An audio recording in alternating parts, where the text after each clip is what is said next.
sama. Bismillahirrahmanirrahim. Bismillahirrahmanirrahim. Bismillahirrahmanirrahim. Bacakan suratul Fatihah, Al-Fatihah.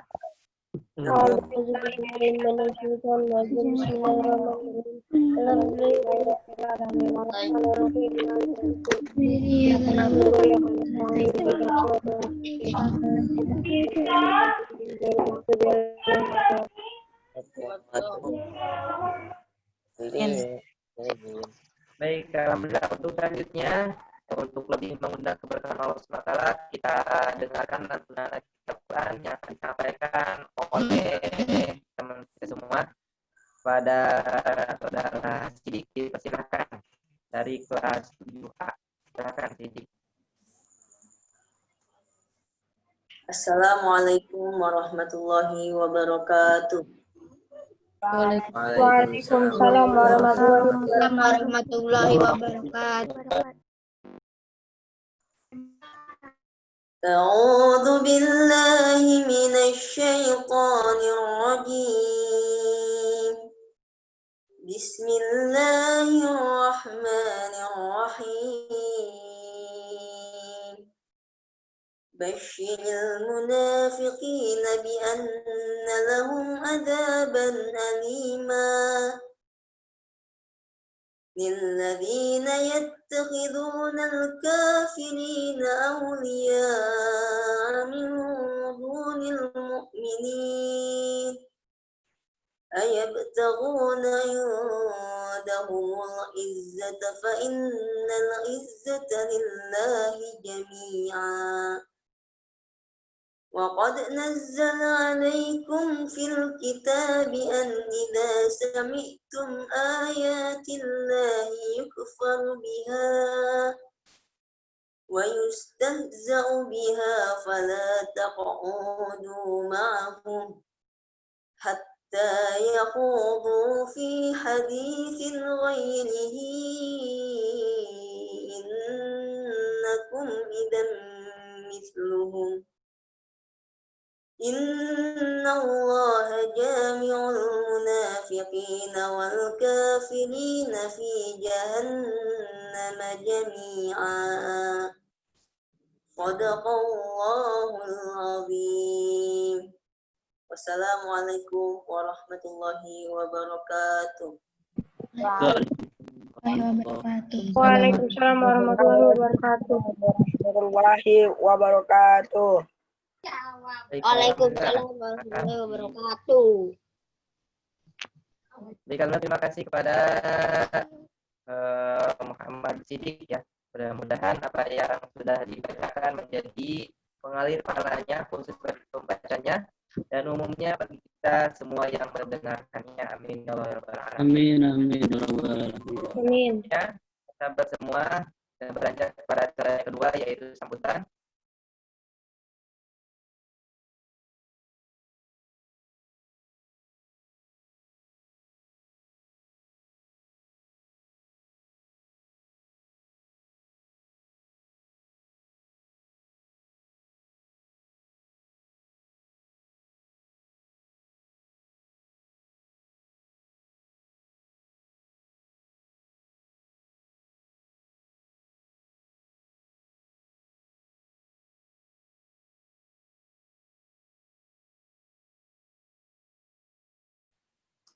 Baik, terima kasih. Putus tadi Ustaz Adeng ya?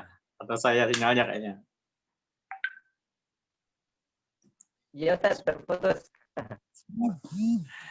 Bismillahirrahmanirrahim. Assalamualaikum warahmatullahi wabarakatuh. Waalaikumsalam warahmatullahi wabarakatuh. Apa kabarnya di malam hari ini? Alhamdulillah luar biasa. Allahu Akbar. Alhamdulillahirabbil alamin. Allahumma shalli ala sayyidina Muhammadin wa ala alihi wa ashabihi ajmain. Pertama dan yang utama, senantiasa kita bersyukur kepada Allah Subhanahu wa taala atas limpahan nikmat dan karunia di malam hari ini. Sama-sama kita bisa bersilaturahim, sama-sama kita bisa menimba ilmu. Mudah-mudahan kita semua bisa menjadi hamba Allah yang ahli syukur. Amin ya Allah ya Rabbal alamin. Amin ya rabbal alamin. Salam dan senantiasa tercurah kepada Nabi Muhammad Shallallahu Alaihi Wasallam. Dan kita Sallallahu alaihi wasallam. bagi umatnya mudah-mudahan bisa terus untuk belajar, berlatih, berjuang untuk bisa mengamalkan sunnah-sunnah beliau, untuk bisa meneladani beliau sehingga layak mendapatkan syafaat dari beliau kelak di hari akhir. Amin ya Allah ya Rabbal alamin. Baik, yang pertama bersyukur sudah, sholawat sudah. Terima kasih. Saya mewakili sekolah mengucapkan jazakallah khairan kepada Ustadz Fuad Naim ya. Sudah hadir belum? Mudah-mudahan. Nah, Ustaz. Alhamdulillah. Nah, sudah. Atur nuhun. Terima kasih Ustadz. Malam ini Sama-sama Ustaz. sama-sama kita akan menimba ilmu dari beliau. Alhamdulillah beliau berkenan untuk sharing, berbagi ilmu. Mudah-mudahan bisa menjadi salah satu bekal bagi kita semuanya untuk bisa mengamalkannya dengan ikhlas dan istiqomah. Jadi, dan juga terima kasih kepada para dewan guru, kepada para fasilitator, para musyrif-musyrifah, para pendamping santri, meskipun masih belajar dari rumah, yang didampingi, tapi tetap istiqomah untuk berjuang dan juga segala pengorbanannya tanpa kenal waktu, tanpa kenal alhamdulillah. Mudah-mudahan jadi amal kebaikan yang Allah terima. Dan juga anak-anakku sekalian, para santri semuanya, meskipun sudah 6 bulan lebih ya, hampir 7 bulan, sudah tidak bersua, tapi alhamdulillah kita bisa bersilaturahim, mudah-mudahan hati tetap terpaut. Dan malam ini kita sama-sama untuk bisa dengan berbagai macam tantangan ya, saat ini media sosial dan sebagainya menjadi media yang bisa sebagai jalan datangnya pahala, manfaat, tapi bisa juga sebaliknya. Nah, insya Allah nanti akan dijelaskan lebih detail oleh Ustadz Fuad Naim. Mudah-mudahan bisa kita serap bersama-sama, bisa kita amalkan bersama-sama. Selamat belajar semuanya, anak-anakku sekalian. Selamat berilmu dan semangat untuk bisa mengamalkannya, ilmu nanti yang bisa didapatkan. Mudah-mudahan kegiatan kita di malam hari ini kita mendapatkan kemudian dari Allah Subhanahu wa taala, mendapatkan keberkahan dan juga penuh kemanfaatan yang kita peroleh. Terima kasih, jazakumullah khairan. Dari saya sekian. Assalamualaikum warahmatullahi wabarakatuh. Waalaikumsalam warahmatullahi wabarakatuh. Waalaikumsalam warahmatullahi wabarakatuh. Waalaikumsalam warahmatullahi wabarakatuh. Baik, alhamdulillah. Terima kasih kepada Ustaz Suwardi yang telah menyampaikan sambutannya dan semua. Baik, alhamdulillah beranjak kepada acara yang selanjutnya, yaitu acara inti ya. Alhamdulillah pemateri sudah hadir dengan kita semua. Saya sapa terlebih dahulu. Assalamualaikum Ustaz. Waalaikumsalam warahmatullahi. Masya Allah. Kalau materi yang akan kita sampaikan yaitu santri milenial sadar dan cerdas bermedia sosial. Masya Allah. Ini sudah tidak sabar lagi ya untuk mendengarkan pemaparan santri dari beliau. Dipersilakan Ustaz dengan segala hormat untuk menyampaikan materinya. Silakan Ustaz. Bismillahirrahmanirrahim. Assalamualaikum warahmatullahi wabarakatuh. Waalaikumsalam warahmatullahi wabarakatuh. Insyaallah ini ada kurang lebih 100 orang adik-adik SMP ya, berarti masih pada muda-muda banget ini. Alhamdulillahirrabbilalamin, wassalatu wassalamu ala khatamal anbiya'i wal mursalin, asyhadu an la ilaha illallah, asyhadu anna muhammadan abduhu wa rasuluhu la nabiyya ba'dah. Baik, hari ini kita mau ngobrol-ngobrol aja, jadi insya Allah saya bukan lagi mau nyeramahin atau apa, cuman mau sharing. Teman-teman mungkin lagi di rumah masing-masing, jadi punya banyak kesempatan untuk bisa lihat sosial media, lihat YouTube, lihat Netflix mungkin. Mungkin teman-teman sebagian di antara adik-adik semua ada yang tahu bahwa ini lagi viral-viralnya salah satu film dokumenter yang judulnya The Social Dilemma. Nggak semua orang sih memang suka dengan film dokumenter, tapi sebagian mungkin di antara teman-teman menyadari itu bahwa ini lagi viral. Nah, saya di sini insya Allah bukan mau nyuruh teman-teman nonton film ya. Ini mau nyampein beberapa insight yang menarik untuk kita diskusikan hari ini. Karena cocok banget dengan adik-adik di sini. Adik-adik kan usia-usia di mana ini udah pada megang gadget kan ya. Saya bisa lihat muka kalian. Coba tolong anggukan kepala kalau emang udah punya gadget. Punya ya? Oke, angkat tangan. Good. Ya. Alhamdulillah. Jadi cocok. Insya Allah lebih connect daripada ketika ngobrol sama mungkin ustazah-ustazahnya atau ustadznya yang usianya tentu lebih senior ya di antara kita semua. Jadi kalau media sosial itu kan yang gadget itu yang make adalah adik-adik. Makanya insya Allah yang mau kita obrolin hari ini nggak jauh-jauh dari sosial media. Baik, di sini saya minta izin mau share screen. Nanti teman-teman bisa lihat tampilannya ya di layar. Bentar. Baik, teman-teman. Sebentar. Kita enakin dulu tampilannya. Kelihatan ya semuanya ya? Teman-teman tahu nggak?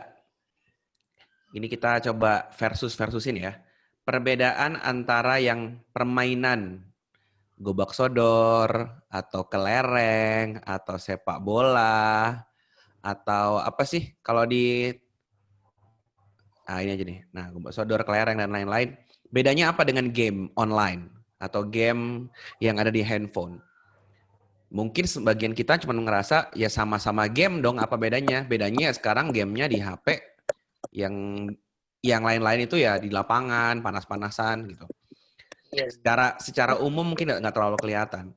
Apa sih perbedaan kalkulator sama gadget? Ya sama-sama benda yang dipakai untuk bisa pakai menghitung gitu kan ya. Gadget itu kan handphone juga ada kalkulatornya. Sebenarnya sama aja gitu. Surat, telepon, SMS, mungkin adik-adik nggak ngerasain ya. Zaman dulu tuh ada namanya wartel. Wartel itu warung telepon itu jadi ada box-box gitu di kayak sekarang tuh apa ya? Mungkin kayak warnet ya, tapi isinya tuh adalah telepon gitu. Nah, kita tuh ke sana, nelpon, nanti setiap nelpon tuh jamnya akan berjalan berapa yang harus kita bayar. Begitu kita tutup teleponnya, kita bayar sejumlah berapa lama kita menelpon. Itu zaman dulu, belum ada HP itu. Surat misalkan, adik-adik juga mungkin nggak ngerasain kalau zaman dulu kita ada tuh di majalah-majalah itu kirim surat, bertukar surat gitu. Emang masih zaman dulu tukar-tukaran surat. Atau mungkin ini udah ngerasain tapi udah malah justru sekarang udah hampir nggak dipakai, yaitu SMS. Ya, jadi apa sih bedanya dengan Facebook, Twitter, Instagram, dan WhatsApp? Yang tujuannya kan sama sebenarnya, dibuat untuk apa? Membuat kita saling terkoneksi satu sama lain kan? Yang tadinya jauh dari jadi dekat gitu, menghubungkan antara kita bersama. Ini misalkan nih, saya dengan adik-adik jaraknya jauh. Dulu kita teleponan, dulu kita surat-suratan, dulu kita SMS-an. Kan sekarang sama aja. Kita jadinya bisa Facebookan, bisa Twitteran, bisa Instagraman, bisa WA, dan sebagainya. Apa sih sebenarnya juga beda antara majalah, buku, koran, dengan YouTube atau TikTok misalkan? Secara umum mungkin terlihat mirip karena sama-sama menyampaikan informasi kan. Media, namanya media kan sama aja. Ya di majalah ada media hiburannya, ada informasinya, di koran juga begitu, di YouTube juga begitu. Kita bisa nyari informasi di sana. Kan sekarang kalau kita dulu ya, kalau teman-teman kalau mau lihat kan Gramedia itu dulu tempat tongkrongan paling asik buat orang-orang zaman dulu gitu. Karena kita mau nyari apapun harus ke Gramedia. Kita harus beli buku. Mau nyari definisi itu ke toko buku. Kalau sekarang kan tinggal ketik di Google kan, apa definisi apa gitu misalkan. Sekarang misalkan keluar nih, kemarin misalkan pas aku kelas bahasa Arab ya, waktu ustadznya ngomong, ini naat man'ut gitu. Apaan sih naat man'ut? Udah tinggal gampang buka Google, naat man'ut, keluar semua ilmu-ilmu soal nahwu ya, ilmu soal sorof dan lain-lain. Mau keluar, gampang banget. Apa bedanya dengan buku dan koran? Sekilas sama aja. Sama juga yang berikutnya ini. Apa bedanya antara alat musik sama idola? Mungkin penyanyi, idol, atau mungkin kita tahunya artis sinetron dan lain-lain. Kan sama-sama hiburan. Kita terhibur dengan alat musik, kita terhibur juga dengan idol. Apa bedanya? Nah, sekilas ini adalah tools dan tools. Nggak ada bedanya. Tapi kalau teman-teman perhatikan baik-baik, Nanti di sini kelihatan bedanya. Kita lihat ya. Yang pertama nih adik-adik. Tools yang pertama itu tools yang pasif. Sehingga kita yang harus aktif. Sedangkan tools yang kedua, kita bisa untuk tidak aktif. Kita pasif pun toolsnya bergerak. Jadi hidup toolsnya. Coba ya adik-adik perhatikan ya. Kita coba lihat nih. Sepak bola. Tahu ya bola sepak bola ya? Itu yang bola bulat ya. Kira-kira kalau saya hadiahkan ke adik-adik, terus didiemin gitu aja, bolanya bergerak sendiri nggak? Nggak bergerak. Itu kalau nggak ada musuhnya, nggak main. Kita harus keliling dulu tuh. Manggil Rizky, main yuk. Nah, manggil lagi kemana. Misalkan kalau cewek-cewek mainnya apa sih dulu? Congklak ya atau apa. Atau mungkin apa sih kalau kita lompat-lompat pakai batu itu. Nah, kita ke rumah temen dulu panggil. Salwa, main yuk. Main lompat tali yuk. Misalkan gitu. Jadi harus ada aktif dari kita. Kalau enggak itu tali itu nggak bakal bergerak sendiri. Berbeda dengan game. Game itu ya itu barang-barang yang dia itu tanpa kita gerakin, dia tuh udah nuntun kita untuk bergerak. Jadi gini, kita itu sebenarnya nggak mau tapi jadi mau. Dia ngajarin kita. Contohnya sederhananya ya, gadget ya. Nanti kita akan bahas ya. Kita coba lihat nih. Nih, coba saya ambil contoh sederhananya. Nih, adik-adik lihat. Nih, YouTube, sering buka YouTube? Sering buka YouTube ya? Oke. Sering. Buka YouTube, tampilan yang di depan ini kosong atau udah ada rekomendasi? Apa yang harus ditonton? Sudah. Sudah ada rekomendasi. Sudah. Iya benar. Seolah-olah kita itu seolah-olah berpikir bahwa YouTube ini barang netral. Kan seringnya gitu ya. Media sosial tuh netral. Kalau mau dipakai buat kebaikan, pasti jadi baik. Kalau mau dipakai buat keburukan, pasti jadi buruk. Enggak. Media sosial itu hidup. Aktif. Ini adik-adik coba sekarang nanti setelah acara ini, coba pulang buka Microsoft Word. Coba aja dibuka. Kira-kira yang tampil tuh rekomendasi atau kosong? Tidak tahu. Kosong. Rekomendasi. Pasti kertas kosong. Teman-teman nggak kalau nggak berpikir, kalau nggak emang di otak nih nggak ada apa-apa, itu nggak tahu mau ngapain di depan Microsoft Word. Dan pasti hanya buka Microsoft Word kalau ada maunya, bener nggak? Kalau mau ngerjain tugas, kalau mau apalagi misalkan ya mau ngetik sesuatu, punya apa ya kreasi di kepala mau ditulis, buka Microsoft Word. Atau mungkin kalau di handphone notes ya kita buka. Tapi kalau YouTube media sosial teman-teman sering buka karena nggak tahu, buka aja. Dan jarang tuh pakai fasilitas search, tahu-tahu kayak ngeklik aja yang di depan itu adanya apa. Nanti setelah satu diklik, nanti kegiring ke klik-klikan yang lain. Di sini biasanya nih, nonton satu, terus nanti di sini ada yang bagus-bagus lagi, diklik lagi. Dan nggak tahu kenapa, ya nggak sih? Itu tuh kayaknya relate aja gitu, kita kayak kepengen ngeklik aja deh. Kok dia tahu ya kita sukanya itu ya gitu. Itu sering terjadi. Ya kan? Terus apalagi kayak gini nih, sering kan nih, lagi ngeplay yang ini terus di samping ini jalan terus gitu.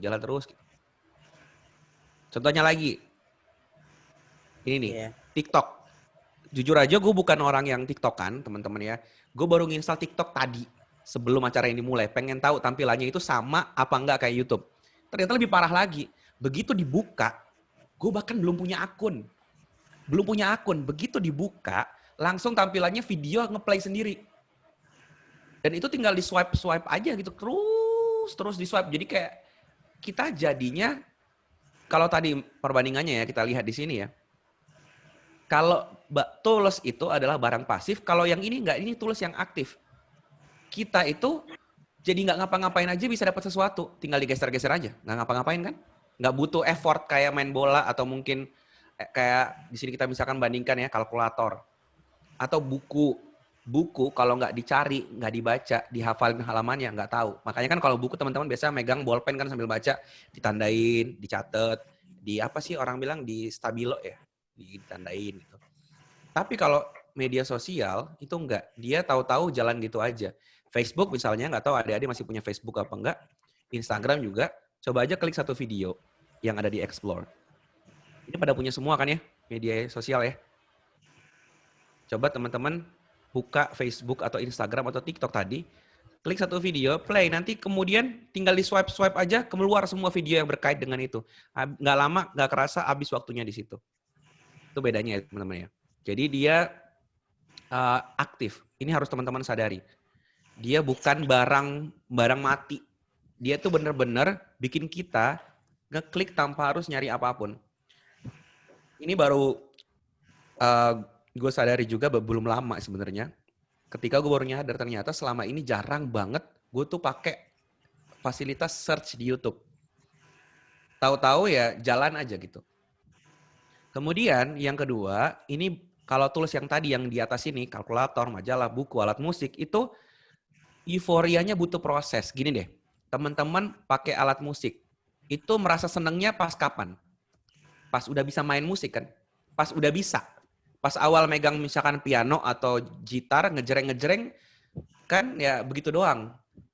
Pasti butuh latihan dulu, kursus dulu, belajar dulu. Ketika udah bisa main satu lagu aja, rasanya gimana? Wah, bahagia banget. Butuh proses. Euforia sih, seneng. Tapi itu butuh proses. Main bola, ya butuh kejar-kejaran keringetan dulu. Baru menang, baru seneng gitu. Jadi emang semua tuh proses mencari kesenangan. Buku. Kan tamat dulu baca bukunya baru seneng. Proses menuju ke situ harus ada proses gitu. Telepon, harus semuanya surat dan lain-lain. Tapi kalau yang sebelah sini, yang tadi yang mau kita bahas hari ini, itu tuh euforianya instan. Tinggal buka, klik, seneng. Main bola, gak usah keringetan, tinggal main di HP, seneng. Perang-perangan, gak usah belajar main pistol. Ya kan ya?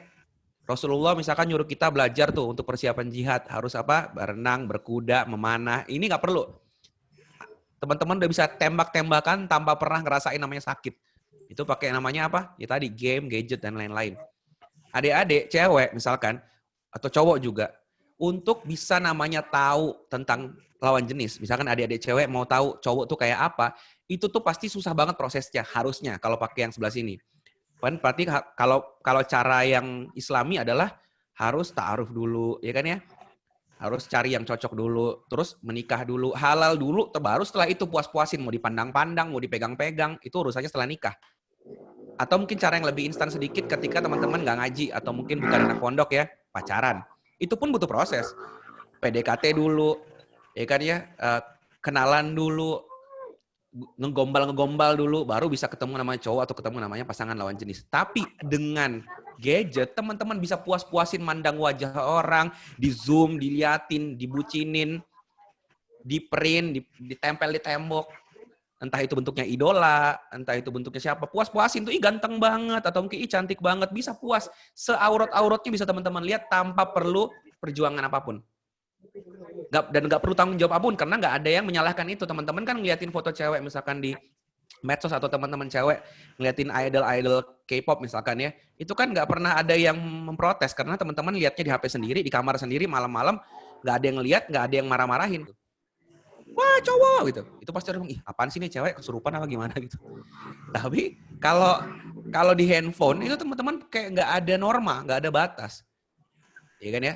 Teman-teman untuk berzina itu pasti butuh proses, butuh keluar ini itu, dan itu pun susah dengan moral orang-orang lain. Orang akan ngeliatin nih, masa anak pondok berzina sih dan lain-lain. Tapi dengan media sosial, teman-teman bisa buka situs porno, nggak ada yang bakal marahin teman-teman, depan mata selesai urusannya. Itu bedanya, euforianya instan. Yang berikutnya lagi, tools yang tadi saya bahas di sini adik-adik, yang dulu belum ada, yang dulu ada dan sekarang udah mulai punah itu semakin kita belajar, semakin dimainkan, dicoba, itu kita semakin cerdas. Ingat anak kecil kan ya, ada mungkin ada yang punya adik bayi di rumah, dia belajar naik sepeda atau mungkin belajar jalan, dia jatuh. Jatuhnya dia itu satu data memori yang masuk ke kepala dia. Oke, berarti saya nggak boleh mengulangi yang itu, saya akan pakai cara yang ini. Begitu terus. Semua itu disimpan sehingga menjadi cerdas. Makanya orang selalu bilang banyak main, banyak pengalaman, banyak baca. Kenapa? Dengan banyak baca, banyak nyoba. Jangan di rumah doang. Anak kecil kan kemana-mana. Dia akan membangun kecerdasan dia. Ngerti ya? Kecerdasan dia pribadi. Tapi kalau barang yang tadi saya sebutkan, teman-teman, semakin teman-teman aktif ngeklik, ngekomen, nge-share, nge-like, yang pinter bukan teman-teman. Yang pinter mesinnya, AI. Makanya gini, pernah nggak ngalamin nonton YouTube, iklannya itu apa yang teman-teman suka. Misalkan teman-teman memang suka nonton K-pop. Pas nonton YouTube, buka video random aja, video ceramah deh. Iklannya itu K-pop. Seolah-olah dia mesin ini tahu teman-teman tuh emang suka bukanya K-pop gitu. Nah, dari situ teman-teman, nanti kita akan lihat contoh-contohnya ya, adik-adik lihat ya. Faktanya adalah semua data yang adik-adik masukkan, data itu nggak cuma nama, nomor handphone, email, enggak. Semua klik yang teman-teman lakukan, klik itu disimpan untuk mencerdaskan si handphone tadi, algoritma media sosial tadi, sehingga dia akan semakin mengenal adik-adik dan membuat cloning diri adik-adik, itu disebut dengan AI, Artificial Intelligence. Jadi dengan begitu dia semakin cerdas. Nah, ini alat yang mengerikan banget. Nanti kita akan coba bahas. Contohnya gini, ini adik-adik lihat contohnya ya. Ini namanya apa, Dek? Yang ada bulat-bulat warna merah ini atau warna orange ini? Iya, notifikasi. Betul. Fungsinya apa? Biar kita tahu. Ada yang masuk. Betul. Ada rekomendasi. Betul, ada rekomendasi, ada pesan yang masuk, ada hal baru nih. Ini dibuat bukan buat memudahkan adik-adik. Semua ini dibuat untuk membuat adik-adik semakin nggak bisa jauh sama handphone. Ping, ping. Coba lihat. Ini jujur ya. Ketika ngeliat ada tanda begini, rasanya pengen diapain? Pencet. Pencet. Kenapa? Rasanya tuh kalau rasanya nggak afdol kalau warna ini nggak hilang gitu. Pengennya tuh bersih gitu. Nggak ada angka-angka ini. Semakin sepi, semakin kosong itu semakin lega gitu. Kalau ada satu aja rasanya, ya apaan sih? Apa yang baru sih? Lebih parahnya lagi ada yang push notification. Push notification tuh kayak gini nih, tuh bentuknya. Jadi dia langsung muncul di di home screen atau mungkin di bagian atas ya. Adik-adik kalau punya handphone bagian atas ini nongol tuh. Ada pesan masuk, ada pesan masuk. Notifikasi sengaja dibuat untuk mengganggu adik-adik yang tadinya mau fokus belajar, mau fokus ngafal, mau fokus kerjain tugas, pasti sedikit ada rasanya pengen ngepoin HP. Siapa tuh yang ngechat? Siapa tuh? Dan parahnya lagi, kadang-kadang kita karena udah terbiasa begini, itu rasanya risih kalau nggak ada notifikasi. Kok nggak ada yang chat masuk sih? Kok nggak ada yang baru sih? Kadang di refresh gitu, kok nggak ada yang masuk sih gitu. Nah ini penyakit yang memang sengaja. Karena tujuan mereka adalah untuk membuat kita selalu engage. Engage itu ketergantungan dengan barang benda ini gitu. Yang kedua, sering kan lihat ada orang, kalau kita ngechat sama teman, tulisannya gini, typing. Ya kan ya, atau mungkin lagi nge-DM di Instagram. Iya, sedang mengetik. Tahu nggak sebenarnya fungsinya ini apa? Bukan supaya kita tahu bahwa dia lagi ngetik, supaya kamu nggak kemana-mana. Tungguin ya, dia lagi ngetik. Semakin bikin kita tuh nggak bisa pergi. Bentar-bentar dia lagi ngetik. Gitu. Nah ini sengaja dibuat. Jadi semua ini dibuat tuh bukan tanpa riset. Itu tuh dibuat dengan riset bahwa gimana caranya orang tuh kalau ngechat itu nggak boleh nih, harus semakin lama di depan layar, nggak boleh kemana-mana. Dibikinlah typing ini. Jadi menunggu nih ngomong apa, dia ngetik apa nih. Kalau di DM bentuknya kayak gini nih, ada bubble-bubble gini. Next lagi kita lihat. Kalau orang bikin story, dikasih itulah begini, ada garis, ada warna-warna melingkar gini nih. Ini bikin kita kepo, apa sih yang baru dari dia gitu. Bahkan sederhananya teman-teman nge-follow deh ulama atau siapa, follow satu orang aja. Nanti pasti kelihatan tulisan gini, suggestions for you, follow juga orang-orang ini. Jadi mereka nih hidup deh. Benda ini namanya Instagram, YouTube itu barang yang hidup. Tanda kutip hidup ya, di setting hidup. Karena dia tuh kayak bisa ngarahin kamu harus ngeklik apa habis ini. Oh kamu udah nge-follow Abdul Somad ya? Sekarang kamu follow yang ini dong, follow yang ini dong, follow yang ini dong. Dan seterusnya, bikin kita tuh gak ada habis-habisnya. Apalagi muncul yang ini. Like button, love button, dislike, angry, marah, komen. Sekarang betapa banyak adik-adik yang ketika buka sebuah postingan, itu langsung lari ke kolom komentar. Pengen kepo orang pada komen apa sih gitu. Sengaja, karena kita tuh jadi pengen tahu apa sih respon orang gitu. Itu kalau kita jadi pembaca ya. Kalau kita jadi content creator kayak misalkan saya, itu kepoin tuh orang komen apa ya, menurut orang fotoku bagus nggak ya, mereka tergerak dengan postingan aku, kata-kataku gitu. Baca kolom komentar. Bahkan lebih parahnya lagi, di kolom komentar pun ada like-nya, ada komennya lagi, replay. Jadi semakin bikin, makanya sekarang sering kan perang komen, pertama gitu ya. Itu perang pengen dapat apa? Dapat banyak likes. Jadi benar-benar pengen dapat pengakuan gitu. Bikin postingan pengen dapat banyak like, pengen dapat banyak komen. Kalau nggak bisa bikin postingan, ya udah dia pengen trending tapi di kolom komentar gitu. Makanya ada orang yang emang targetnya tuh pengen komen-komen aja gitu. Apalagi nih dibikin standar baru yang namanya blue badge gitu ya, yang namanya warna biru gini. Oh ini orang terpercaya nih, ini orang hebat nih. Atau bisa dilihat dari angka subscribers. Jadi gini, adik-adik itu kalau sekarang dilihat itu bukan dari akhlaknya lagi sama orang-orang. Dilihat dari ini nih, udah punya berapa subscribers dia, udah berapa followers dia, udah centang biru belum. Itu menggambarkan adik-adik itu orang baik atau enggak gitu. Atau orang yang pantas diikutin apa enggak. Ada ulama, aduh followersnya dikit, kayaknya ustadznya ngebosenin, malas gitu. Ada video YouTube, bagus videonya tapi subscribersnya dikit, nggak terkenal, malas gitu. Dan seterusnya. Nih, apa sih gunanya subscribe kalau ujung-ujungnya kita tuh diarahin ke home. Rekomendasi. Iya, home rekomendasi, home trending. Subscription tuh nomor 3 deh, kalau perhatikan tuh. Dan jarang kita buka loh. Kita tuh lebih sering ngeklik ngikutin apa aja yang ada di depan layar gitu, kayak gini-gini tuh, kan? Klik yang di sini, ada autoplay di sini, jalan sendiri nanti videonya, ini yang saya bilang tadi. Bahkan fun fact-nya adalah tadi barusan saya coba, ini barusan saya screenshot deh. Google itu mesin apa deh? Pencari ya? Iya. Mesin pencari kan harusnya netral ya deh ya. Harusnya kan dia nyari sesuai apa yang kita ketik kan? Tapi coba sekarang buka Google nanti di HP habis ini, lihat nih. Dia ngasih rekomendasi kayak gini. Ini aku buka Google belum nyari apa-apa deh, dia langsung ngasih gini. Ada berita baru nih, fansnya BTS bla bla bla. Mungkin karena dia tahu saya dulu suka K-pop kali ya, jadi tulis kayak gini. Ini Iron Joy Red Velvet lagi begini, info-info terbaru soal K-pop. Kalau teman-teman sukanya bola, keluarnya bola, game keluarnya game. Ya kan ya? Nih, buka Google Play Store. Play Store loh untuk install aplikasi, itu juga ada. Mungkin kamu juga suka yang ini. Nih ada alat buat olahraga, ada buat diet, ada buat anak-anak karena saya punya anak nih buat mainan bayi. Dia tahu, serius loh ini deh, ini ngeri banget karena apa? Memang saya punya bayi, yang kedua memang saya lagi dalam proses untuk hidup sehat, lagi diet, dan memang lagi sering olahraga. Dia tahu semua. Mungkin kamu suka ini katanya. Ini ngeri banget. Bahkan yang zaman dulu orang pakai Google Map peta biasa, sekarang kan namanya Google Map ya. Coba lihat, buka Google Map itu nggak cuma isinya peta, dia ngasih ke sini nih, artikel-artikel tuh. Bikin kita pengen terus engage dengan dia. Jadi kembali lagi ke depan sini, intinya adalah saya pengen, nanti kita insya Allah banyak tanya jawabnya aja ya. Semoga ada sesi tanya jawab, karena kayaknya lebih menarik kalau adik-adik langsung menceritakan langsung atau menanyakan langsung apa yang terjadi di adik-adik sekalian. Intinya adalah yang ini pasif. Dan ini udah jarang kita sekarang lakuin deh. Ini yang aktif, yang sekarang kita sering pasif. Ciri-cirinya sederhana. Tanpa sadar, waktu kita habis, tapi nggak ngapa-ngapain. Tapi kita seneng. Kita tuh kayak seneng, tapi kita baru nyadar kita tuh nggak ngapa-ngapain sebenarnya. Dari tadi cuma megang HP aja. Iya kan ya? Kalau ini dulu, kita tuh senang setelah mencari sesuatu. Setelah belajar, setelah berusaha. Sekarang udah enggak. Nah, itu ciri-ciri yang lain gitu. Kita sering buka sesuatu tanpa hal yang perlu. Ya, kita gelisah. Nah, ini disebut addiction atau ketergantungan.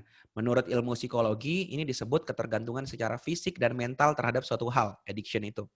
Ciri-cirinya, yang pertama, tidak bisa lepas dari hal yang membuat dia adiktif. Kalau game, berarti dia nge-game mulu. Emang gak tahu kenapa suka banget sama game. Kalau misalkan adik-adik cewek sukanya K-pop misalkan, seneng aja lihat dia lagi. Kalau udah habis variety show-nya, nanti nyari lagunya. Habis lagunya cari dance-nya. Habis dance-nya nyari konsernya. Habis konsernya lihat. Kayak terus gitu tentang itu. Segala tentang itu. Nah, ciri yang kedua yang mengerikan adalah withdrawal. Apa withdrawal? Kalau barang yang tadi disukain itu diambil, itu akan terjadi perubahan fisik dan emosi dalam diri dia.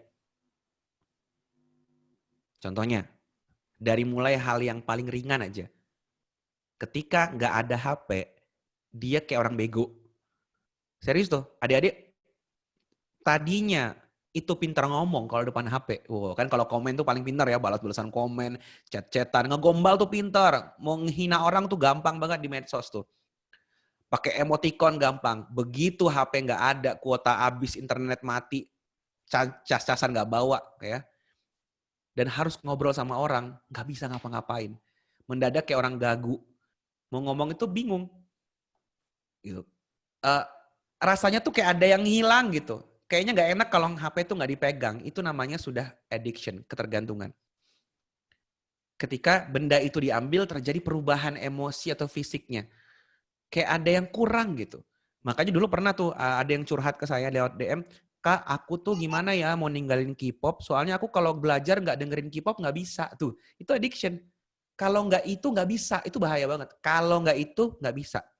Bisa jadi handphone ini mubah, bisa jadi. Bisa jadi K-pop mubah, bisa jadi. Tapi kok jadi sunnah sama kita? Itu udah addiction. Seolah-olah kalau nggak itu nggak asik, nggak seru, malah bisa jadi wajib. Itu bahaya banget tuh. Nah yang paling parah adalah ketika sudah mulai marah. Ini perubahan emosi yang levelnya lebih parah lagi. Makanya sering kan lihat ada orang ngamuk-ngamuk sama orang tuanya kalau disuruh matiin TV. Ngamuk-ngamuk sama orang tuanya kalau diambil handphonenya. Ngamuk-ngamuk kalau misalkan kemudian dilarang-larang misalkan nonton K-pop. Sering tuh di medsos, kalau saya kan emang urusannya sama anak-anak K-popers ya. Ketika ngedakwain soal K-pop itu pada ngamuk tuh. Aneh banget, saya muslim. Berarti saya saudara dia, tapi dia marah-marahin saya. Untuk ngebelain orang non-muslim, itu kan aneh banget ya. Berarti kan, padahal itu saya di Indonesia, deket sama dia, idolanya nun jauh di sana gitu. Jadi kayak, kenapa bisa mereka lebih berharga buat dia? Nah itu bagi saya nggak masuk akal. Ternyata faktornya adalah addiction. Karena tiap hari yang dilihat itu, ditonton itu. Ketika dilarang, marah banget. Nanti semoga ada waktu saya akan tunjukin juga. Bahkan ulama itu dibully oleh adik-adik yang ngefans itu. Makanya ini level yang ngeri banget. Jadi kalau adik-adik sekarang yang lagi di rumah mulai ngerasa kok handphone yang harusnya jadi tools itu kan benda mati, Dek. Ini contohnya nih, saya di depan saya nih, nggak tahu kelihatan apa nggak, ini ada remote AC. Ini tools bukan? Ini tools. Kira-kira kalau remote AC ini nggak saya pegang, saya rasanya gimana? Biasa aja. Nggak merasa kehilangan, aduh remote AC ku kemana, aku sedih, nggak ada. Kalau saya keluar rumah nggak bawa remote AC, rasanya gimana? Biasa aja. Nah, ini harusnya handphone tuh kayak gitu. Biasa aja. Yang harusnya kita hidupkan malah jadi tools. Contohnya apa? Quran. Quran itu kan sesuatu yang harus kita hidupkan. Bahkan ada seorang ulama yang mengatakan gini, waktu ditanya Ustadz, kira-kira ulama dan Quran di zaman dulu itu kayak apa sih? Kata beliau apa? Ulama dan Quran itu kayak kamu sama handphonemu sekarang. Kayak nggak bisa lepas gitu. Quran tuh dibawa kemana-mana. Quran tuh pengen dikit-dikit dibaca, pengen ditengokin. Kayak ada waktu bengong dikit kayaknya buka Quran. Nah itu tuh udah enggak. Kebalik jadinya ke handphone. Pengen kepo lagi. Efeknya nanti ketika ini semua diterusin adik-adik adalah yang pertama lack of empathy. Jadinya kekurangan rasa empati. Gini, dia terbiasa bersosialisasi dengan bahasa digital, komen. Kalau mau berekspresi pakai emoticon. Ketika ketemu orang, dia nggak tahu cara berekspresi. Makanya orang yang sering urusannya sama handphone mulu ya, itu gampang emosi. Atau mungkin kayak orang nggak punya emosi. Lihat ada apa-apa dia nggak ngerasa pengen ngebantu. Dan ketika dikritik sedikit langsung menaik emosinya. Kenapa? Dia tuh nggak tahu harus berekspresi kayak apa. Karena ekspresi yang dia tahu adalah ekspresi di handphone. Bukan ekspresi langsung ketika ketemu orang. Dia nggak tahu kalau namanya sama orang tua tuh begini nih. Ini ada teman berarti begini. Kakak angkatan, kakak kelas berarti gini. Ustazah berarti begini cara menghadapinya. Dia nggak ngerti. Karena kalau di handphone kan semua sama. Coba lihat di handphone. Presiden aja dikritik. Ngerti maksudnya? Jadi bukan siapa-siapa, ada presiden dikritik gitu. Maksudnya gini, dia terbiasa nggak tahu batas mana. Akhirnya ketika di sekolah, dia udah sama aja. Ngomong ke teman sama, ngomong ke ustazahnya sama, ngomong ke kakek-kakek sama. Bahayanya adalah ketika semua sama-sama begitu, dia nggak bisa bedain mana yang perlu dipakai bahasa yang lebih santun. Mana yang harus dia tahan amarahnya. Makanya coba adik-adik lihat kan di medsos sekarang sering beredar video-video anak-anak sekolah, tentu bukan adik-adik yang lagi di sini, anak-anak sekolah yang apa? Gurunya dibentak-bentak. Gurunya lagi ngajar, dia nggak ngedengerin. Itu kenapa? Itu pasti anak-anak medsos yang udah kecanduan medsos yang nggak tahu cara memuliakan orang lebih tua, nggak tahu menahan emosinya, menahan egonya. Yang berikutnya lagi, waste of time, buang-buang waktu. Ini seiring dengan produktivitas yang menurun. Harusnya dari tadi tugas sudah kelar, nggak kelar-kelar. Iya kan ya? Kenapa? Gini nih, nggak kelar-kelar itu mungkin adik-adik berpikir nggak kelar-kelarnya gara-gara main medsos doang ya. Bukan karena itu. Nggak kelar-kelarnya adalah gara-gara nggak ada ide di kepala. Medsos kan tadi udah aku bilang ya Dek ya. Medsos itu kan bikin kita pasif. Ya udah nonton aja, tinggal kan scroll gitu. Nggak perlu mikir. Akhirnya otak itu tumpul. Beda kan sama tadi Microsoft Word atau mungkin adik-adik punya aplikasi Photoshop di rumah atau apa yang harus meng-create. Itu kan adik-adik terbiasa mikir, mau ngapain nih? Berkarya apa? Mau nulis apa nih? Mau ngegambar apa nih? Dilatih tuh otak. Tapi ketika medsos udah nggak mikir, baca, scroll gitu aja. Akhirnya apa? Ketika harus ngerjain sesuatu yang itu butuh kreativitas, nggak bisa ngerjain aja buntu. Bengong, di depan laptop tuh nggak kelar-kelar tugasnya. Diksinya terbatas, pokoknya jadi orang yang ya tadi tidak produktif. Gitu. Nah, ujung dari semua ini adalah kita stop sharing, kita fokus ke sini lagi. Ujung dari semua ini adalah adik-adik, lihat aja deh ujungnya. Yang akan menang siapa? Yang akan kaya raya siapa? Yang akan sukses siapa? Kita atau TikTok? Kita atau Facebook? Kita atau YouTube? Kita atau idol? Itu nanti ujungnya ke situ. Kita ngerasa bahwa kita baik-baik saja. Enggak. 10 tahun lagi, orang yang kita tiap hari ikutin, medsos yang tiap hari kita ikutin, itu jadi besar, mereka jadi kaya raya, kita nggak jadi apa-apa. Kita jadi bego, kita jadi nggak bisa ngapa-ngapain. Ya. Makanya tadi, ingat baik-baik bahwa ini tuh ada perang di antara pembuat-pembuat media sosial, pembuat-pembuat tadi ya, industri hiburan, yang buat lagu, yang buat idol, itu dengan kita. Nah, gimana cara mengantisipasinya? Yang pertama, sadari betul adik-adik punya goals, begitupun mereka. Orang bikin Facebook itu punya goals kan, punya tujuan kan. Bukan mesti orang yang kita ini, pembuat Facebooknya. Pembuat Instagram itu kan ngeluarin uang banyak untuk bikin Instagram kan pasti ada tujuannya. Pembuat YouTube, yang punya YouTube itu kan bikin YouTube, itu kan ada tujuannya. Idol, itu kan bekerja keras siang malam latihan itu kan ada tujuannya. Apa tujuan mereka? Ya kaya raya, punya banyak uang, terkenal, besar gitu. Pertanyaannya sekarang, kita ini punya goals nggak? Kok malah ikut arus mereka? Kita kan punya goals juga. Apa sih goalsnya seorang muslim? Harusnya kalau adik-adik semua di sini adalah seorang muslim dan muslimah, goalsnya jelas. Mati masuk surga, kelar. Ridho Allah, udah jelas kan? Pertanyaannya, kita ini yang keikut sama mereka atau mereka yang ikut ke kita? Beda tuh. Kalau kita punya goals adik-adik, medsos itu gak ada apa-apanya. Karena mereka yang ikut kita. Jadi gini, kalau orang buka medsos gak punya goals, dia ikut alur tuh, ngeklik, semua pokoknya kayak ngalir aja gitu. Dia yang keikut sama medsos. Dia masuk ke dalam jebakannya media sosial. Orang nonton film, nonton hiburan, gak punya tujuan hidup nih, nonton, dia kan keikut, ngebucin, ngekoleksi, ngebeli, semua. Dia kayak ikut alurnya. Comeback, ikut nonton. Ketika misalkan trending, ikut nonton. Ikut. Jadi kayak orang tuh gak punya tujuan hidup. Tapi kebalik. Ketika teman-teman punya goals, justru medsos yang tunduk ke adik-adik. Aku mau kejar surga. Medsos bisa bantu saya kejar surga? Oke, kayaknya bisa nih. Dengan saya nge-share kebaikan, dengan cara begini nanti dia akan bisa viral, pahala saya banyak. Fix medsos ini, aku pakai. Aku yang manfaatkan kamu untuk bantu aku masuk surga. Itu kebalik tuh. Dan dia nggak akan sembarang ngeklik. Dia nggak mungkin ngeklik rekomendasi terus hanyut dalam jebakan media sosial tuh nggak akan gitu. Karena dia tahu, aku masuk ke sini untuk manfaatin kamu. Jangan coba-coba kamu manfaatin aku. Pasti bakal muncul sih rekomendasi di sebelah kiri dan kanan dan depan dan belakang kayak, kamu klik ini dong, ini keren banget loh. Ini lagi viral loh, tonton aku deh. Pasti ada yang begitu-begitu tuh. Tapi dia akan bilang apa? Mohon maaf, tujuanku ke sini untuk manfaatin kamu, bukan kamu yang manfaatin aku. Nggak bakal aku klik. Karena dengan aku klik, satu dataku masuk ke kamu dan kamu makin pinter. Kamu AI, Artificial Intelligence, kamu tambah pinter. Makanya aku nggak mau.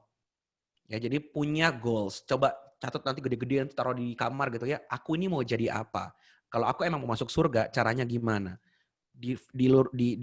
Dicatat itu, kemudian dikejar itu. Kalau dengan medsos itu membantu, pakai. Tapi kalau enggak, jangan main itu. Karena medsos itu barang hidup. Teman-teman punya kalkulator di rumah, enggak diapa-apain, itu enggak apa-apa. Tapi teman-teman punya medsos, tapi teman-teman enggak tahu mau ngapain. Nanti teman-teman yang bakal kebawa.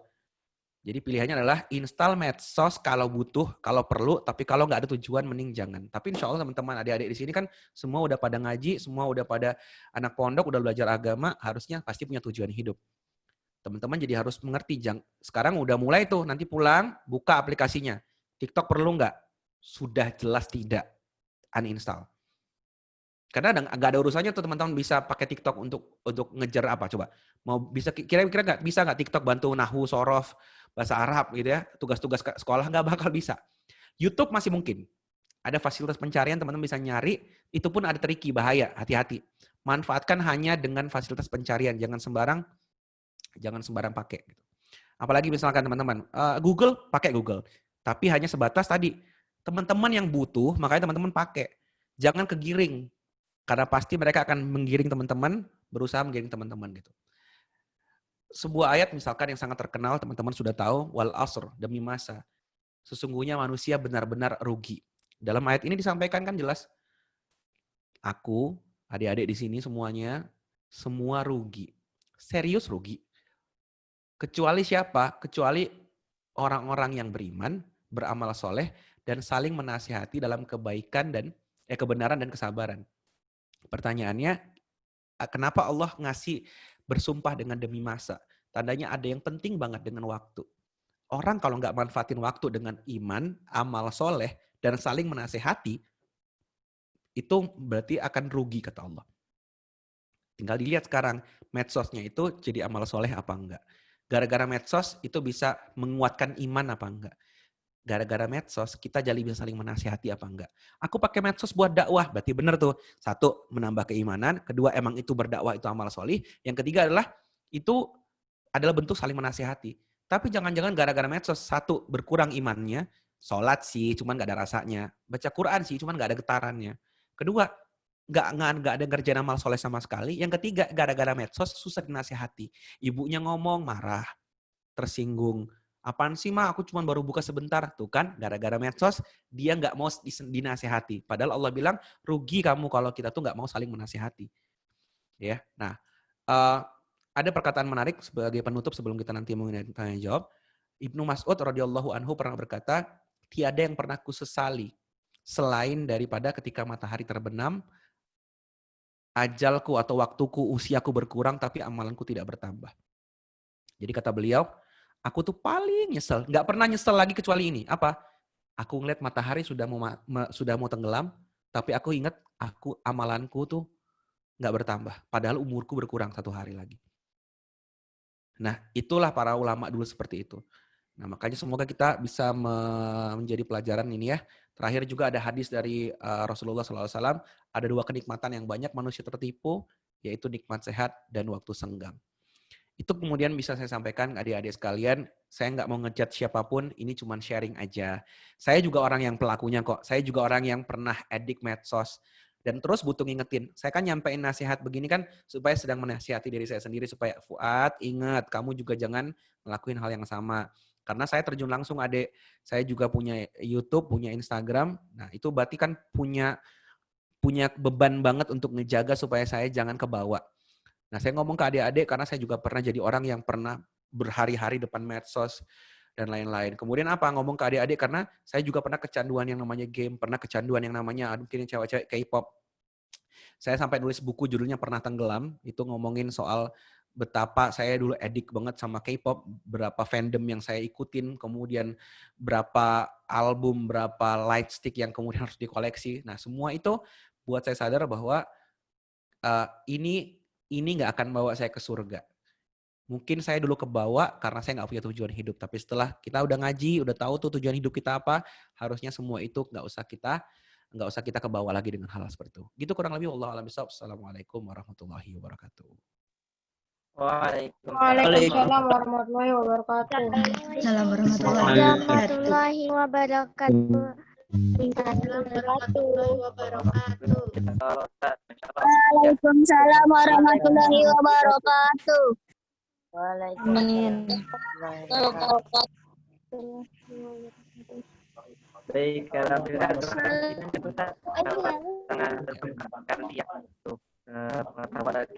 Baik, untuk santri-santri semua, apabila ada yang mau bertanya atau sharing boleh di raise hand ya, raise hand. Terus dihidupkan mic-nya. Jadi yang lain silakan di mute dulu, yang mau bertanya Boleh, silakan di ATM dan dinyalakan mic-nya. Silakan.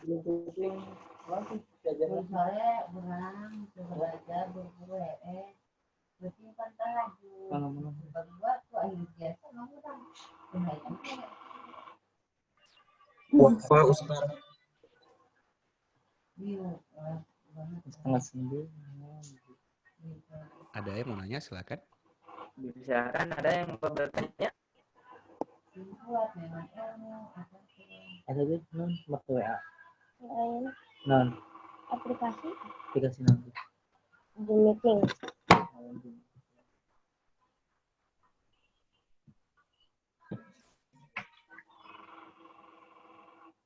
Ada yang mau ditanyakan atau sharing dari semua? Atau dari barangkali dari pembimbing ada?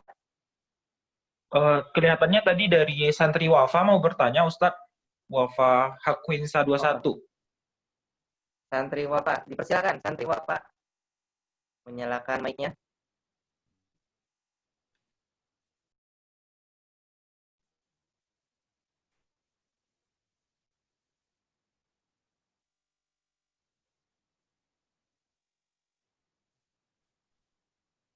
Ada santri Wafa?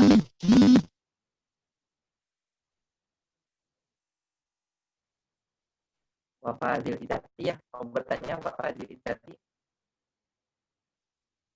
Ayo latihan ngomong nih, jangan cuma di medsos ngomongnya. Ayo bergantian. Ustaz, saya mau nanya. Iya, boleh. Ustaz, saya mau nanya. Yang mana nih? Ustaz. Iya, silakan. Dari siapa yang mana nih? Namanya siapa? Dari mana? Karin tuh? Ustaz. Oh iya, Korin ya, Mbak. Mbak apa adik siapa nih, Mbak? Ya Ustaz, kan ini ya Ustaz, saya udah baca tuh bukunya Ustaz yang pernah tenggelam. Saya beli bulan. Nah, itu apa ya? Sampai sekarang saya apa ya Ustaz belum bisa move on gitu Ustaz. Gimana sih cara Ustaz buat tips and trick gitu Ustaz biar apa namanya? Biar bisa itu loh, kita bisa hijrah gitu Ustaz kayak Ustaz gitu. Itu gimana Ustaz? Tips and trick dari Ustaz deh. Cara Ustaz gimana? Kan Ustaz dari berapa? Dari zaman-zamannya dulu banget ya Ustaz ya. Nah, itu gimana tuh Ustaz? Sampai sekarang bisa udah apa hijrah gitu Ustaz. Ya. Terima kasih Ustaz. Langsung dijawab ini Mas Adang. Persilakan Ustaz, langsung Ustaz. Alhamdulillah. Baik, untuk Dek Korin, makasih udah bertanya. Jadi gini, pertama kita harus identifikasi dulu apa sih yang bikin kita suka. Itu kan penting banget. Kebetulan saya lagi nulis buku baru lagi, masih terkait K-pop juga. Di situ saya coba mencoba berpikir kira-kira kenapa sih kita bisa suka. Nah, ketika kita mulai berpikir kenapa kita bisa suka, pasti alasannya karena kita mencintai mereka. Itu nggak mungkin nggak bisa kita bilang aku suka sekedar suka.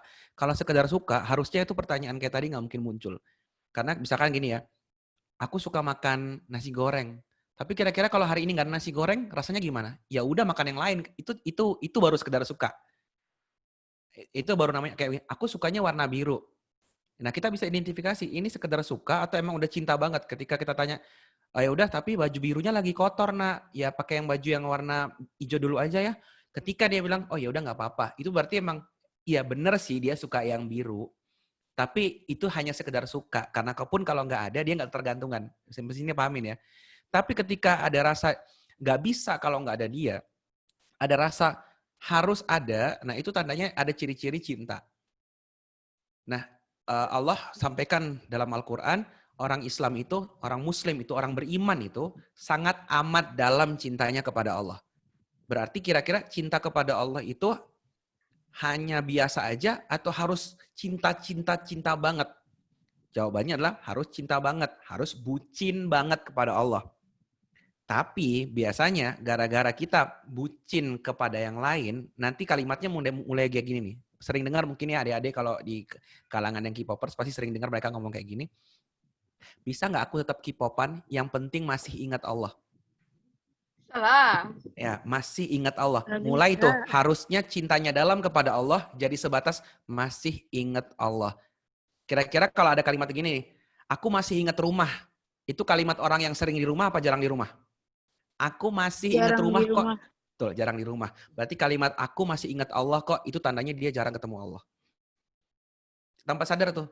Makanya dari sini kita identifikasi dulu. Berarti harus jujur. Berarti memang kita ini sedang mencintai si K-pop ini. Kalau konteksnya adalah game, berarti teman-teman harus akui. Emang aku nih lagi ketergantungan dan emang lagi cinta sama game ini. Nah ketika sudah diakui itu, kita identifikasi lagi. Yang bikin aku cinta itu apa? Ada sebuah ungkapan yang ini semua orang tahu. Witing Trisno Jalaran Sukuk Kulino. Sering bareng akhirnya cinta. Itu rumus semuanya. Itulah kenapa Allah selalu bilang, selalu berzikir kepada aku. Kenapa sih kalau kita pagi ada zikir pagi, kemudian nanti ada sholat duha, kemudian nanti ada siangnya, kemudian sholat duhur, kemudian nanti ada sholat asar, kenapa lagi ada nanti zikir sore, habis itu sholat maghrib, habis itu sholat isya, ada yang lagi namanya doa sebelum tidur yang zikirnya juga lumayan panjang. Belum lagi ntar bangun lagi sholat malam. Kenapa sih kayak ibadah tuh kayak nggak nyantai banget gitu. Kayak ada mulu ibadah tuh. Belum baca Qur'annya, belum hafalan Qur'annya, belum belajar agamanya. Kenapa sih kayak semua tentang agama tuh kayak banyak banget? Karena Allah tuh pengen kita terus ingat dia. Bahkan kadang Allah tuh untuk bikin kita balik lagi, Allah tuh ngasih ujian. Gue bikin lu bokeh gak ada duit. Gue bikin lu kesandung biar sakit. Supaya apa? Ketika lu sakit lu minta tolong kepada Allah, lu nangis kepada Allah. Itu sampai Allah tuh pengen kita terus ingat dia. Kenapa? Kalau selalu sama Allah, selalu nyebut nama Allah, selalu bareng Allah, itu nanti jadi bucin kepada Allah. Kalimat lainnya adalah orang beriman itu, di dalam Al-Quran disebutkan, orang beriman ketika dibacakan ayat-ayat Allah, bergetar hatinya. Orang gak mungkin bergetar kalau gak bucin. Ketika dia cinta banget sama Allah, dia akan bergetar hatinya disebut nama Allah, gampang nangis kepada Allah.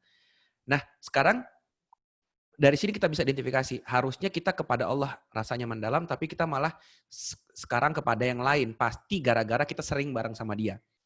Pasti gara-gara ngepoin dia mulu. Medsosnya berarti ngepoin dia mulu. Ngepoin di YouTube, ngepoin di Instagram. Kalau dia comeback ditonton, kemudian mungkin punya aksesoris K-pop stuff dan sebagainya.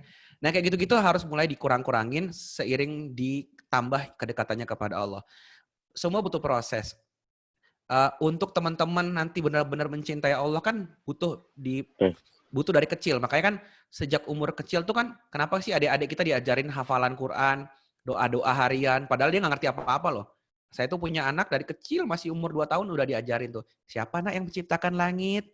Dia udah tahu Allah, tapi dia nggak tahu lah Allah tuh siapa. Tapi sengaja kita ajarin supaya apa? Supaya besarnya tuh cinta sama Allah, bukan ntar besar baru diajarin telat gitu. Karena cinta itu butuh proses, butuh waktu.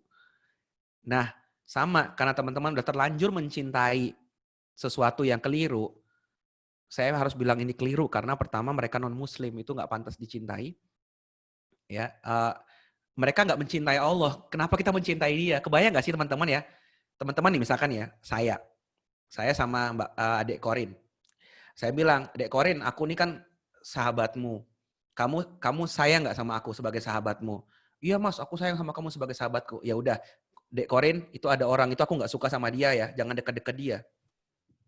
Adik Korin malah tiap hari ngepoin dia. Kira-kira saya sebel gak? Kamu tuh katanya sahabat baikku, kamu main sama dia mulu sih. Nah Allah itu tidak suka sama orang kafir. Karena orang kafir menolak adanya Allah. Gak pernah nyembah Allah. Dikasih nafas, dikasih makan, dikasih minum, dikasih rejeki, dikasih ketenaran, dikasih muka ganteng-ganteng, suara bagus-bagus, body keren-keren. Tapi gak mau nyembah Allah. Allah murka sama mereka. Terus kita suka sama dia gitu loh. Allah rasa, untung Allah tuh bukan manusia ya. Allah kecewa banget sama kita. Loh kamu bilang sayang, cinta sama aku, kok kamu malah suka sama dia? Gak bisa diduakan dengan seperti itu. Makanya kenapa orang mencintai ulama itu boleh. Karena ulama mencintai Allah dan Allah mencintai ulama. Ya Allah saya mencintai ulama. Bagus kata Allah, saya juga cinta sama dia. Gak apa-apa, cintailah ulama karena saya cinta dia. Ya Allah aku suka deh ngepoin penghafal Quran ini. Gak apa-apa, penghafal Quran itu bagus, kepoin dia. Ya Allah aku cinta banget sama nabimu ya Allah. Allah bilang bagus. Karena saya juga cinta para nabi. Ya kan ya Allah bahkan berselawat kepada para nabi. Tapi ketika kita bilang, ya Allah, saya cinta sama Abu Jahal, ya Allah. Ya Allah, aku ngefans banget sama yang namanya Abu Lahab. Itu kira-kira gimana? Coba bayangin teman-teman. Sampai sini bisa dipahamin ya. Nah, saya nggak bilang bahwa idol itu orang jahat. Mereka orang baik yang sedang berusaha mengejar cita-cita mereka juga. Karena mereka nggak kenal Allah, mereka mengejar cita-citanya dengan, ya tadi, karir, kan ya. Nah, kita kan juga punya agenda nih. Masa mereka bersinar, kita kemudian meredup gitu kan ya. Kita juga harus bersinar. Bersinarnya adalah dengan berkarya, ngejar surga. Kalau kita ikut jalan mereka, akan buntu nasib kita. Udahlah dunia nggak dapat karena kita ngebucin mulu, nggak ada karyanya. Di akhirat juga nggak dapat apa-apa. Nah makanya, yuk pelan-pelan. Memang saya yakin setiap orang punya proses hijrah yang berbeda. Tapi emang harus diusahain. Ingat ya, susah bukan berarti nggak bisa. Ingat tuh. Susah Kak? Iya tahu susah. Tapi nggak bisa Kak, nggak mungkin. Nah itu udah keliru. Itu pasti dari syaitan yang bisik-bisikin kayak gitu. Pasti bisa, ada prosesnya. Dari zaman Rasul, ketika Rasulullah hijrah, banyak orang yang meninggalkan istri tercintanya atau suami tercintanya karena suaminya nggak mau masuk Islam. Karena suaminya masih berpihak di orang kafir. Bayangin itu suaminya sendiri loh. Itu bahkan ibunya sendiri atau ayahnya sendiri nggak mau ikut Islam. Akhirnya mereka berpisah, tapi mereka harus rela meninggalkan orang yang mereka cintai demi Islam. Mungkin teman-teman sudah sering baca Sirah Nabawi ketika Rasulullah hijrah ke Madinah. Para sahabat itu ada tuh yang ninggalin bapaknya. Mau nggak mau, padahal masih sayang, namanya keluarga. Nah ini apalagi, bukan siapa-siapa kita, harusnya sih lebih mudah. Mereka bukan saudara kita, bukan keluarga kita, ya kita aja yang bucin sama mereka. Mereka sebenarnya nggak pernah peduli sama kita. Mereka cuma mengharapkan uang-uang kita kok. Nanti teman-teman ketika sudah sadar, sering kan ada orang yang ketika putus sama pacarnya atau udah kelar urusan hubungannya, baru dia sadar, kok bisa ya gue dulu suka sama cowok itu. Emang gitu, pas lagi cinta-cintanya nggak berasa. Pas udah kelar urusannya baru tahu ternyata selama ini kita kayak dibegoin gitu sama pacar kita misalkan. Nah, sama, sekarang teman-teman nanti insya Allah kalau udah hijrah akan ngerti ternyata selama ini kita habis waktunya, kita yang kepo, kita yang keluar kuota, kita yang ngebucin, kita yang koleksi posternya, dia yang kaya gitu. Nah itu tuh sangat tidak fair. Nah secara dunia aja nggak fair, apalagi secara akhirat. Beda sama ngebucin sama Allah. Kita bersyukur kepada Allah 1 kali, Allah ganti 2 kali, 3 kali, 4 kali gitu. Jadi beda sama Allah tuh, kalau kita ngebucin sekali, dibalas berkali-kali. Karena Allah bilang, kamu mendekat kepadaku selangkah, aku kemudian mendekat kepadamu 2 langkah, 3 langkah, 4 langkah. Kamu kemudian datang kepadaku dengan berjalan, aku mendatangimu dengan berlari. Jadi kalau kita ngebucin ke Allah tuh, Allah feedbacknya tuh ngeri banget ke kita. Lebih parah lagi, lebih sayang lagi. Bahkan dalam sebuah hadis kursi disampaikan, Allah itu mencintai kita lebih, bukan hadis kursi, hadis Rasulullah, dikatakan Allah mencintai kita lebih daripada ibu mencintai anaknya.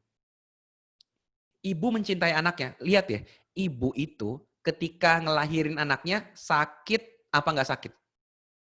Sakit. Tapi sakitnya itu bikin dia bahagia apa bikin dia buang anaknya gitu? Bahagia. Bikin dia bahagia. Jadi level cintanya ibu itu senang disakitin. Yang penting yang dia cintai bahagia. Nah Allah lebih cinta kita daripada ibu mencintai anaknya. Allah itu kita udah berdosa pun masih sayang sama kita sebenarnya. Sampai sini paham teman-teman ya? Nah, maka kalau mau ngebucinlah ke Allah dan kepada orang-orang yang mencintai Allah, dan Allah cinta kepada mereka. Tentu itu tidak pada orang-orang kafir. Saya nggak bilang bahwa orang-orang kafir itu kemudian bagaimana ya. Mereka mungkin orang baik-baik yang mungkin belum ketemu hidayah aja. Saya nggak lagi ngomongin bahwa saya nggak lagi menghina ya, beda ya haters kan mungkin ngata-ngatain mereka plastik lah, homo lah, itu beda tuh. Kalau pendakwah kan bilang gini, terserah mereka mau homo kayak mau plastik kayak itu kagak ada urusan.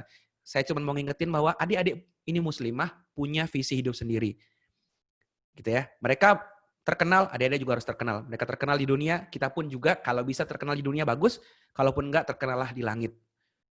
Ya gitu. Dan itu butuh proses, butuh waktu. Gitu kurang lebih. Semoga bisa bermanfaat Adik Korin ya. Wallahu a'lam bishawab. Terima kasih Ustaz. Iya. Baik, mungkin satu pertanyaan terakhir sebelum kita tutup, dipersilakan apabila ada yang mau bertanya. Silakan, satu pertanyaan terakhir. Bagi santri-santri yang bertanya, silakan raise hand dan membuka mic-nya. Kira Ustaz, silakan. Kira Ustaz. Ya, silakan. Silakan, Kira. Assalamualaikum Ustaz. Waalaikumsalam warahmatullahi wabarakatuh. bertanya.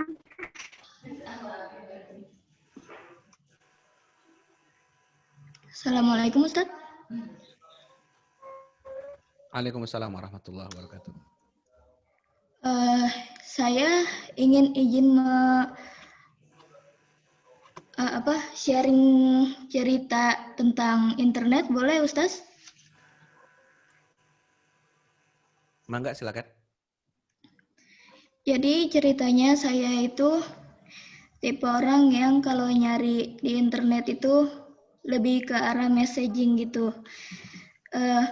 Terus saya nemu suatu aplikasi bernama Discord server kan. Terus saya membuka sebuah server dari salah satu YouTuber yang emang saya suka. Terus habis itu di server itu ada bagian depressing stuff. Jadi di bagian itu pas saya lihat ternyata banyak yang stres gara-gara temen online. Berarti internet itu sama sekali tidak membantu. Saya udah coba membantu dia tapi dia tetap nggak percaya. Berarti internet itu bisa membuat orang kehilangan kepercayaan kepada diri sendiri dan sosial. Bahkan beberapa orang ada yang memang ingin bunuh diri dan saya berusaha untuk membantu namun terkadang tidak bisa. Akhirnya hanya bisa memberikan motivasi begitu, Ustaz. Iya. Masya Allah sharingnya. Berarti Discord ya? Saya pakai Discord belum lama sih dan lumayan ngeri ya kayak gitu-gitu. Ya benar itu. Siapa namanya tadi? Kire ya? Sabrina Ustaz. Ini lain. Sabrina. Oh ya, Masya Allah Sabrina. Ya benar. Kenapa itu bisa terjadi? Pertama, mungkin kalau depresi sih jelas ya, karena orang mencari kesenangan di situ. Tapi kalau tadi Sabrina sudah bilang, sudah ngasih motivasi ke mereka, kok mereka nggak dengar, itulah bedanya medsos sama ketemu langsung. Adik-adik sekarang saja, mungkin nggak semua orang di sini relate dengan apa yang saya omongin. Kenapa nggak relate sama apa yang saya omongin? Karena nggak kenal saya, nggak deket sama saya. Ya kan ya, nggak ada kedekatan dengan saya, sehingga saat saya ngomong mungkin kayak, ya lalu ngomong apaan sih gitu. Ada aja pasti kayak gitu. Beda dengan teman dekat. Teman dekat ngajarin kita jelek aja, kadang kita percaya sama dia. Iya kan ya? Nah, itulah perbedaan medsos dengan hubungan real antara persahabatan, pertemanan, keluarga, dan lain-lain. Medsos, sebagaimanapun dia berusaha membuat kita seperti nyata ya, ada foto profil, video, kadang muka begini, dan emoticon. Emoticon itu kan wujud dia pengen bikin kita bisa berekspresi tapi pakai digital ya. Biar kita bisa ketawa, atau kadang sekarang bukan malah emoticon ya, pakai apa? GIF ya. Bisa bergerak gambarnya. Seril apapun mereka mencoba, nggak akan bisa sama dengan koneksi yang benar-benar koneksi. Ini hasil penelitian di barat ya, memang benar katanya bahwa hubungan koneksi lewat digital atau lewat internet itu nggak akan sama dengan koneksi asli. Artinya kalau emang orang nggak mau dengerin kita ngomong ya itu wajar. Itu sudah memang caranya beda dengan, makanya gini, ketika teman-teman suatu hari insya Allah, semoga Allah berikan kesempatan mau bisa berdakwah lewat media sosial, itu akan ada kelas-kelas khusus di mana teman-teman akan belajar bahwa cara ngomong di medsos itu beda dengan ngomong asli. Kalau teman-teman ngomong kayak asli di medsos, kayak gini, kayak saya ngomong nih, ini kan ngomong asli nih, di medsos itu nggak akan sama. Orang nggak mau dengerin orang ngomong panjang-panjang di medsos. Kalau komen panjang, itu nggak ada yang mau baca tuh. Mereka lebih cenderung butuh kata-kata yang singkat tapi savage gitu ya. 2 kata, gila, keren ya. Nah, ketika mau jadi content creator kayak saya, akan lebih sering mengupload yang hal-hal yang begitu. Simple. Ketika mau hijrah, kita bikinlah kelas gini nih. Isinya ada 100 orang di Zoom. Ketika sudah ada orang di Zoom gini, baru kita bisa ngomong lebih panjang, lebih intens. Atau kalau nggak ada COVID begini ya, berarti kita ketemuan, bikin kelas offline. Saya biasa keliling tuh kota-kota besar untuk ketemu langsung dengan mereka. Karena bagi saya, media sosial hanya untuk bikin orang tertarik aja dengan Islam. Tapi kalau untuk benar-benar menjelaskan Islam, itu nggak bakal bisa selamanya lewat medsos. Bayangin aja teman-teman sekarang lihat kitab-kitab yang teman-teman pelajari, mungkin nggak lewat medsos itu kelar. Orang ketemu langsung sama guru aja tidur kok. Apalagi berharap dia bisa pintar lewat YouTube doang. YouTube membantu, tapi nggak bisa jadi jalur mainstream, nggak bisa jadi jalur utama. Belajar utama pasti harus tetap tatap muka, karena itu yang Rasulullah ajarkan. Butuh suplemen, baru ke YouTube. Ya kan ya? Nah, memang ada cara yang berbeda untuk berinteraksi melalui media sosial maupun melalui asli. tatap muka real. Gitu kurang lebih. Allah, Masya Allah. Keren. Makasih atas sharing-sharingnya ya. Baik, alhamdulillah, terima kasih Ustaz.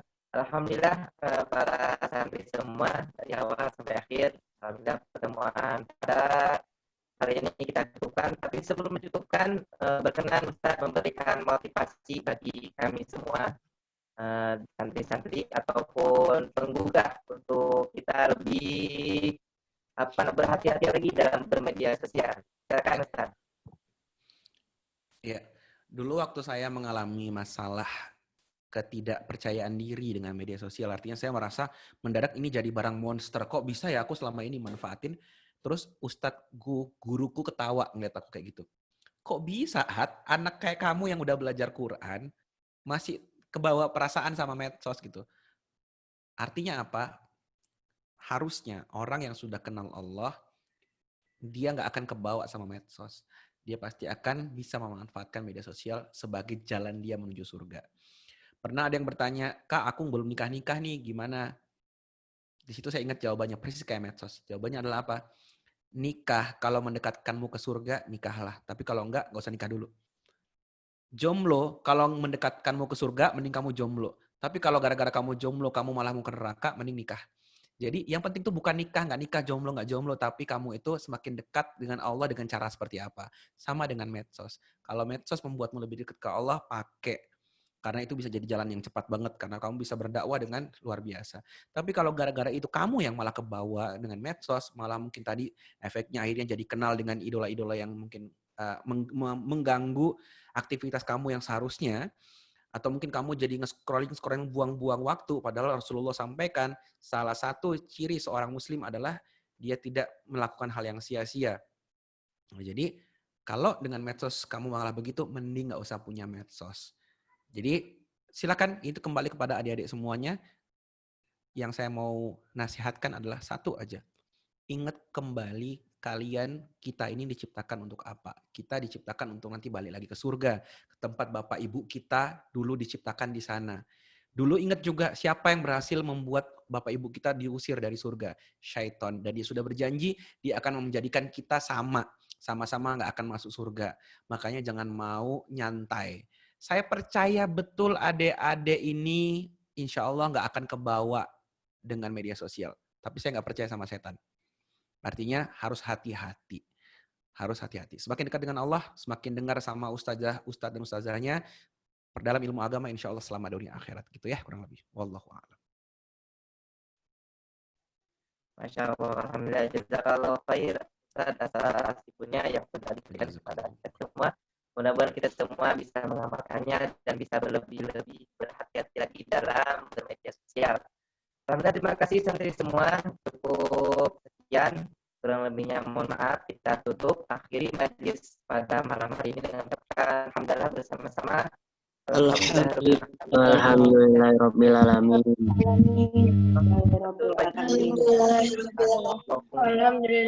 Waalaikumsalam warahmatullahi wabarakatuh. Assalamualaikum warahmatullahi wabarakatuh.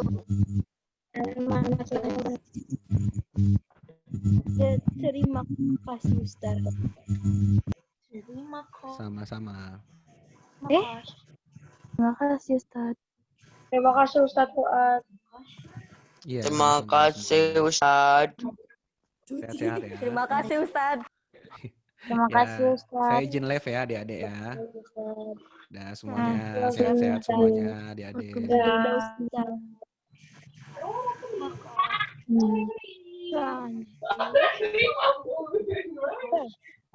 Siapa itu?